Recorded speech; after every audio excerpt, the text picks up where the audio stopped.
We are continuing into chapter 8. This time we're going to be talking about trapezoids. Okay, trapezoids. Here's what we know. A trapezoid is a quadrilateral with only one pair of parallel sides. Okay, let me say that again. It is a quadrilateral with only one pair of parallel sides. Now, in a trapezoid, you're going to have one pair of sides that are parallel. Those sides, okay, so we call those bases. Okay, so the parallel sides are called your bases. So in this diagram, it would be side AB and side DC would be my bases. The non-parallel sides are what we call the legs. So here it would be AD and BC. So these would be a leg, and this would be a leg. Okay? Then we have these things called base angles. Now, base angles come in two pairs. We have base angles at the top base, angle A and angle B, and we have base angles at the bottom base, angle D and angle C. Now, if you remember back, we do know one property also about trapezoids, and we know that angle A and angle D consecutive base angles would be supplementary. Now, you have to be particular here. It has to be the bottom base and the top base on the same side that are supplementary. And the reason for that is because you have two lines, two parallel lines cut by a transversal AD. And remember, we would know that this angle here and this angle here would be same side interior, making them supplementary. You would also have the other side, this angle here and this angle here, supplementary also. Okay, so that's one thing, one property we know about the trapezoids. Now let's get into a specific kind of trapezoid. This is called an isosceles trapezoid. Now, an isosceles trapezoids are trapezoids with congruent legs. So here's what we know. If I'm going to call this an isosceles trapezoid, I still know that AB and DC are parallel to each other. But because it is isosceles trapezoid, I also know those legs have to be congruent. Okay? Congruent legs make it isosceles. So then what else do I know? Well, it says base angles are congruent. So what that tells me is A would be congruent to B, and also angle D is congruent to angle C.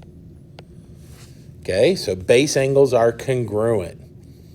Another one that we know is that the diagonals are congruent. Okay, so remember, we have these as being parallel. We have these being congruent because it is an isosceles trapezoid. So then what that tells me is that DB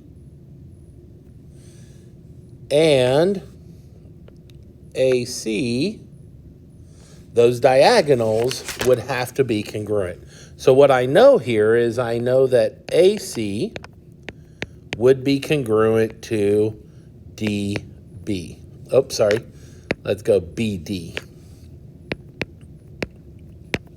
Okay, so AC is congruent to BD because the diagonals are congruent. Another rule we know is that opposite angles are supplementary.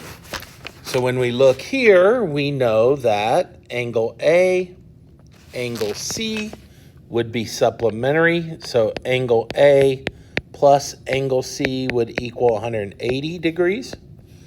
Likewise, angle D and angle B would add up to 180 degrees. So we know opposite angles are supplementary. Okay, then we also have this thing called a mid-segment. A mid-segment is the segment connecting the midpoints of the two legs of the trapezoid. Okay, so when we look at this, we know that this piece and this piece would be congruent, and we know this piece and this piece would be congruent. Now, if you notice, this is not the mid-segment of an isosceles trapezoid. This is the mid-segment of any trapezoid. The mid-segment is also always going to be parallel to the two bases. Okay? It will always be parallel to the two bases. So in other words, to find the mid-segment, what we know then is that we take base 1, add it to base 2, divide by 2, and that will equal the mid-segment there. So for example, if I told you this was 10, I told you this was 14, and I said, hey, what is the measure of xy? So xy would equal 14 plus 10 divided by 2, which is 24 divided by 2, which is 12 units. Okay, so that's how we use that mid-segment.